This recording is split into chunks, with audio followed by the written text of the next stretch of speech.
Você veja bem, eu acho que a questão da vida após a morte é uma preocupação séria para muita gente. Não estou dizendo que não seja uma preocupação séria, provavelmente é pré-histórica, a gente sonhava com mortos e achava que eram pessoas que estavam nos visitando. Ainda hoje, um monte de gente sonha com morto e acha que são essas pessoas nos visitando. Então, eu não quero dizer, eu não sou religioso, mas eu dei aula há muitos anos de filosofia da religião, entendo um pouco de religião. Religião não é cagada a priori, né? Apesar de eu não acreditar e tal, não é cagada a priori. É uma produção humana tentando dar conta do fato que a gente é uma espécie fodida, que morre, que sofre, que perde. Mas a versão espírita eu acho especialmente empobrecida, sabe? Porque assim, ela é muito óbvia. Então tem um mundo do outro lado, e você chega nesse mundo, alguém te recebe, você fica um tempo numa enfermaria para se acostumar com o que aconteceu. E nesse filme tem uma cena, eu lembro de uma cena especificamente, que esse cara que tinha acabado de chegar estava conversando com o host dele lá, né?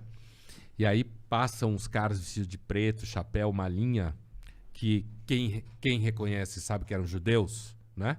Com essa roupa, sabe que se vê aqui em São Paulo, né? Nos jardins de Higienópolis e tal. E aí o cara fala, o que são eles? Aí o sujeito fala, não, eles estão acabando de chegar de Auschwitz. Isso é uma materialização extremamente idiota. Caralho. Da situação. É como se você chegasse lá com a mesma roupa que você usa. Então você associa judeu, roupa preta, Auschwitz, nazismo. Você entendeu o que eu quero dizer? Que é pobre de espírito. E é meio de mau gosto também, né? Essa cena é uma cena um pouco empobrecida, assim, mas... Então eu acho que esse foi o pior filme que eu já vi na vida. Eu sempre cito quando alguém fala de filme assim. Mas então tu não acredita nesse papo que a gente vai morrer e vai ter alguma coisa depois? Eu tendo a achar que não. É? Mas tu não sente que isso daí... Imagina se todo mundo acreditasse que, sei lá, não tem nada quando a gente morrer. Isso daí não daria uma pirada na cabeça de todo mundo? Não é bom que as pessoas acreditem então, que tem algo? Isso que você está me perguntando, que é uma questão muito antiga e muito séria, debatida sobre a relação entre filosofia moral e vida social e contrato social, isso é uma questão muito antiga, né? E séria. Não é a mesma coisa de dizer que eu ou você acreditamos na vida após a morte. O que você está perguntando é acerca da função social da religião. Né? Muita gente acha, se a gente olhar a história da humanidade assim, e a maior parte da humanidade sempre foi religiosa, desde a pré-história, provavelmente, se acredita em ungüentos, em curas miraculosas, a própria palavra xamã vem da Sibéria, tem por aí uns 30 mil anos, então os siberianos são muito malucos, assim, no bom sentido, né? Drogas e viagem para outras dimensões. A gente seguramente delirava bastante, delirava no sentido de não só de ingerir princípios ativos, psicoativos que geram percepções, mas assim mesmo de misturar a realidade com o mito. A própria experiência do pensamento no começo, provavelmente a gente achava que era uma voz falando na cabeça. Como até hoje tem gente que acha, né? Então, assim, é possível dizer que talvez se ninguém acreditasse numa vida após a morte, a gente tivesse mais problemas. Não dá para afirmar com certeza, porque a gente não conhece isso. A humanidade sempre acreditou mais, entendeu? Isso não é interessante?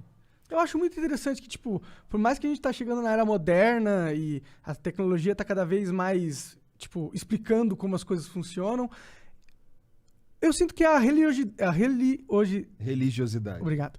Não vem se perdendo, tá ligado? As pessoas, pelo contrário, quando o mundo vai ficando mais maluco, as pessoas vão cada vez mais se apegando em alguma crença, tá ligado?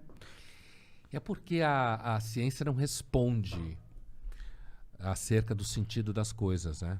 A ciência não responde. Então, imagina que você tem um filho que faz um tumor cerebral e você pergunta para o médico por quê, o médico vai te dar uma resposta bioquímica, patológica, no máximo genética. Mas quando você está perguntando por que uma criança vai sofrer... Estou dando um exemplo que é um clichê, que é fácil de chegar no argumento. Esse tipo de pergunta acerca do significado das coisas, do sentido das coisas, a ciência não dá. Entendeu? Mas a religião dá, por exemplo. A religião dá, porque nós somos um ser, não é à toa que chamaram a gente de sapiens, né? Que tem a ver com saber. A gente é um animal que quer saber as coisas. E a gente quer saber o sentido das coisas. Talvez não tenha nenhum, mas a gente busca. Sim, sim, com certeza. E aí, eu acho que acaba surgindo a religião. Mas não é interessante que, tipo, se a gente pegar para pensar que cada ser humano é um computador, eu vou entrar na aspecto de gamer. É um processador e cada processador... Pirada de gamer? De gamers, de jogos. E cada processador ele tem um problema para solucionar. Eu acho que quando a gente coloca a humanidade para pensar junto, ou através da cultura, da sociologia, dos ensinamentos e tal, e de alguma forma a maioria da sociedade chega à conclusão que Deus existe, eu acho isso interessante, porque essa não é uma conclusão só da burrice humana que não quer lidar com o escopo de morrer e acabar. Mas também é toda essa produção humana que a gente passou, sei lá, 10 mil anos aqui fazendo, levou para que a humanidade chegasse ainda no consenso que eu acho que Deus existe. Eu acho interessante, isso me dá esperança, de certa forma. Pode ser eu querendo justificar o meu fim certo, mas ao mesmo tempo é interessante, porque não precisava ser assim. Como o Igor falou, poderia ter sido a conclusão de realmente, a gente entendeu, a gente tá aqui ao acaso, vai todo mundo morrer, e todo mundo poderia ter aceitado isso, mas não foi isso que aconteceu, sabe? Provavelmente isso não aconteceu porque grande parte da nossa atividade cerebral delira. Aconteceu, por exemplo, porque as pessoas sonhavam com gente que morreu e achavam que aquelas pessoas estavam vivas. E a gente passou grande parte da nossa história antiga e pré-história cultuando túmulos, né? Cultuando mortos, dando comida para mortos, que nem se faz um candomblé hoje. Uhum. Então, a nossa capacidade racional ela é muito recente. No Ocidente, 2.500 anos a filosofia tem. A científica, então, é mais recente ainda. Não pegou. Então, nós somos uma espécie pré-histórica, na verdade. Igualzinha ao que a gente era, no mínimo, há 300 mil anos. A gente precisa estar levando esse lero aqui há 300 mil anos atrás. Iguaizinhos como nós somos. Nosso equipamento nos permitiria. O equipamento é o mesmo, certo? É o mesmo equipamento. Mais de 300 mil anos. Estou fazendo uma conta baixa. Então, assim, é muito provável que essa nossa capacidade de associar, por exemplo, sons a entidades no céu, ou associar tempestades a alguma irritação que cai sobre nossa cabeça, é parte daquilo que os historiadores da religião chamam de homo religiosos, que é uma estrutura em nós. E por isso, inclusive, nesse processo, a gente, inclusive, fabricou há cerca de... Vai fazer uma conta redonda, 5 mil anos, o Deus de Israel, que depois virou o Deus do cristianismo, o Deus do islamismo. No Oriente, eles fabricaram outras teorias, né? Digamos, são diferentes desse politeísmo que você fica dando comida pro Deus para ele não acabar com você, ou como na Grécia e na Roma anterior à antiga, na neolítica, você cultuava os ancestrais dentro de casa e enterrava eles dentro de casa e mantinha o fogo vivo e tinha que ter filho, porque se você morresse e não tivesse filho para te cultuar, você virava um demônio, certo? Então, seu filho era a guarda da sua eternidade, certo? Então, nós somos uma espécie basicamente religiosa, nós não somos uma espécie científica.